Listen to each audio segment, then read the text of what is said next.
Hey guys, it's Katie here with Life the Mundane. Welcome back to my channel. Today, we are going to be talking about board games. Now, I know Christmas is coming up. We're all looking for gift ideas to put under the tree, and I would highly recommend adding some board games to your list this year. Whether you do them individually for children in your family or whether you do it as a group gift, board games can be a great way to build fun and engagement, but also add a little educational value. We love to utilize them in our homeschool, and today I want to share with you guys my top 8 favorite board games from the ThinkFun company. No, this is not a sponsored video. They didn't reach out and ask me to do this. As I was starting to make a list of the games I wanted to share with you that were educational, that ranged from ages of toddlers and preschoolers all the way up to some of our middle schoolers, I realized that a lot of them had the ThinkFun stamp of approval put on them. And today I'm going to share with you guys what my favorites are. So let's get started. Hi, my name is Katie and welcome to Life in the Mundane. I am a second generation homeschool mom of 6 beautiful kiddos, and on this channel we talk all things resources.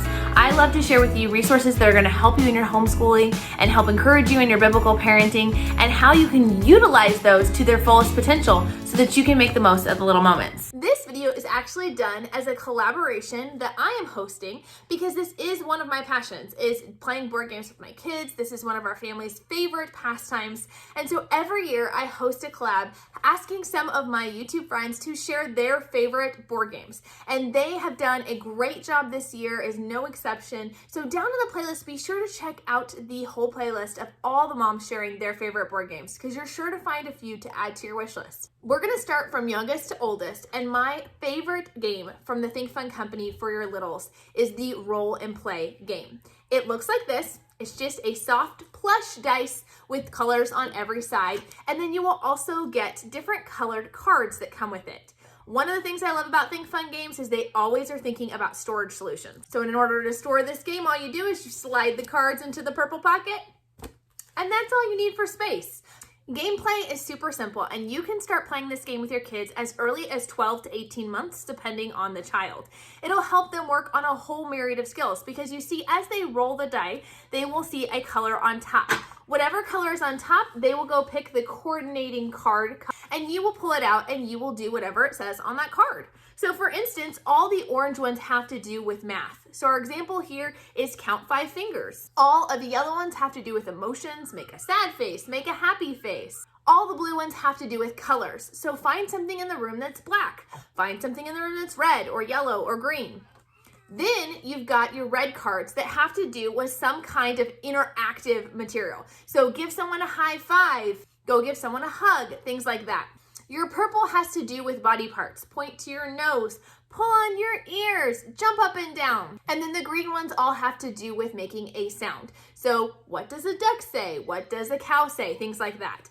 This one will help your kids work on their fine motor skills, their gross motor skills, different identifying body parts, all sorts of fun things, and yet it's super simple to play, and it will provide lots of entertainment for your kids. Moving on up to our next game is Zingo. Zingo is designed for ages 4 to 8, and can be up to 2 to 8 players. Zingo is a fun spin on the classic bingo.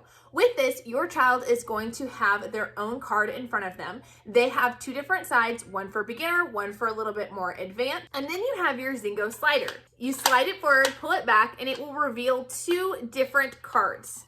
These 2 cards have both the word and the picture on them. Your child is going to look at their bingo board or their Zingo board and see if they have either of these 2 pictures on their board. Whoever yells out the word the soonest gets to take that card and place it on their board. Once they get so many in a row, it's Zingo, and they win that round. What I love about this is it helps your kids identify words and pictures, getting some beginning reading skills, as well as just identifying those. It works on helping them with quick recognition.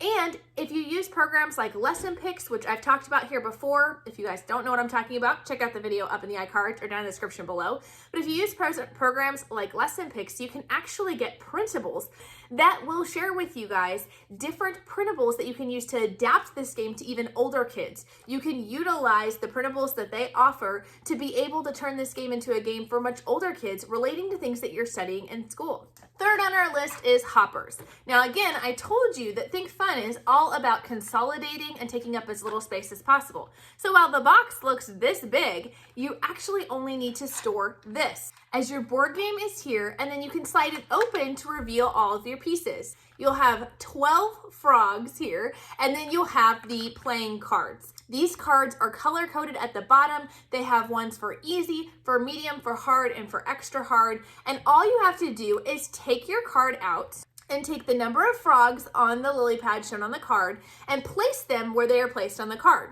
And then this game is a good old-fashioned game of leapfrog. So you are going to have different frogs leaping over each other, one at a time, and then as they jump over one, you take one out. Think kind of like checkers, right? So you're gonna jump it, you get to keep that frog. Your goal is to finish the pattern with only one frog left. Now, for the easy cards, this can be quite simple, but it is great for little learners. But for the harder cards, you really have to think multiple steps ahead. It helps your child get some of that critical thinking. It helps them to problem solve. And this game can be so much fun. I love the fact with every single ThinkFun game where they have something like this, where there's a pattern card here and you're trying to solve the problem, they always give you a solution on the back. They will list to you and tell you, A jumps over B, and then B jumps over C, and that will help you get to only having one card. Hopper is a great game to take in the car with you, to take to family gatherings or events, because it is so easy to take with you and it doesn't have a ton of pieces that can get lost. Number 4 on our list is the Rush Hour game. And we actually have the Rush Hour Junior set, but they do have a regular set. Similar concept, just a little bit more challenging. You will have your grid for your cars to be on. It even has a little holder at the top to hold your challenge card. You have a series of different cars, and then you'll have your challenge cards. In the junior version, there are 10 easy, 10 medium, 10 hard, and 10 extra hard challenge cards. They'll look something like this. You will place the cards as indicated here. They're gonna be grid locked, and the idea here is you're trying to get them to be able to exit the rush hour traffic through this opening. The only way they can do this, though, is by sliding the other cars around. They can only go the direction they're facing, and you cannot pick them up to move them. It is only through sliding. Kind of a Rubik's Cube, Tetris type feel.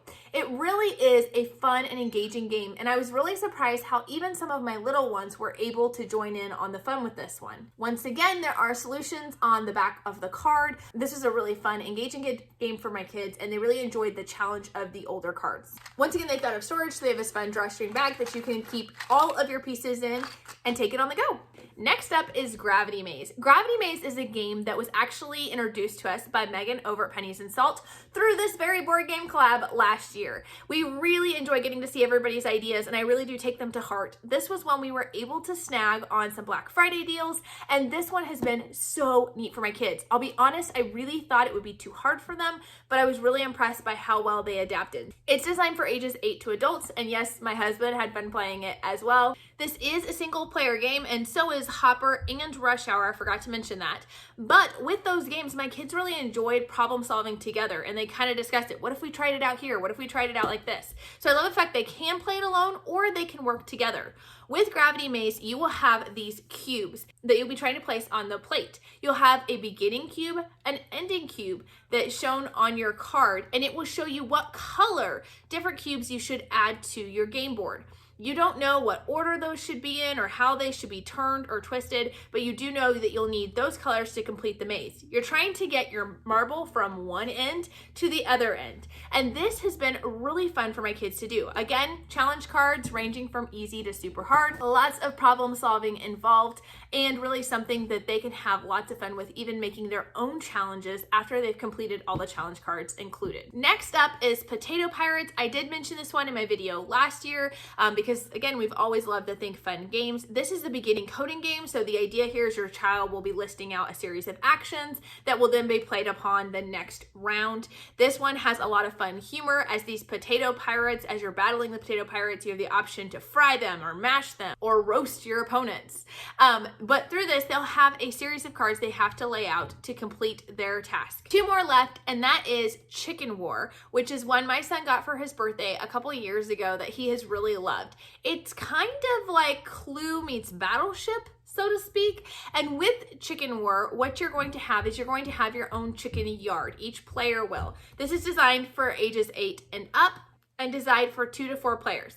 This one does take about 30 minutes to play, and it's probably one of the longest play cycles of any of the ones I've shown you here today, but my kids really enjoy it. You have different chickens with different defining features, and you will hide or assign one of your chickens to be the leader of the yard. So your child is going to assign one of the chickens in their yard in secret to be the leader. You are trying to figure out who the other leader of the other chicken yard is. You're going to be launching eggs at them. There's different maneuvers you can use. There's a lot of logic, a lot of thinking, a lot of planning that goes into this game, and it is really engaging for your older kids. Our final game was a favorite, and it is a favorite that has just been discovered this year as my son got it for his birthday. It is called Cat Crimes. This one is designed 8 to adult, and it says it's a single player game, but we've actually never played it as a single player game. Again, we like to do these challenges together. Cat Crimes is very, very fun. If you've ever done logic puzzles before, where you're crossing out different suspects or different characters within a story based on the information they give you, that's exactly what this game is. You will have a crime scene, and you will have X amount of cats that are out there. They're going to tell you different facts about each cat. Ginger is sitting in front of the bird cage. Tomcat was sitting to Ginger's right. Mr. Mittens was sitting in front of a cat toy, but there are multiple cat toys on the board, so you kind of have to keep track of the different clues and where it could go on the board to figure out which cat committed the crime. Now, through this process of elimination, through gathering all of these logic facts, your kids will learn how to deduce who is the criminal in this case. It is a really fun game, and again, it has easy and medium hard and extra hard cards in it. All of that to say, here are our 8 games from ThinkFun Company. I really appreciate the company for making such engaging and educational games, and I hope this will help give you guys some extra ideas to add to your wish list. Be sure to check out the playlist down below with all the other amazing ideas, and we'll talk to you guys next time. Bye!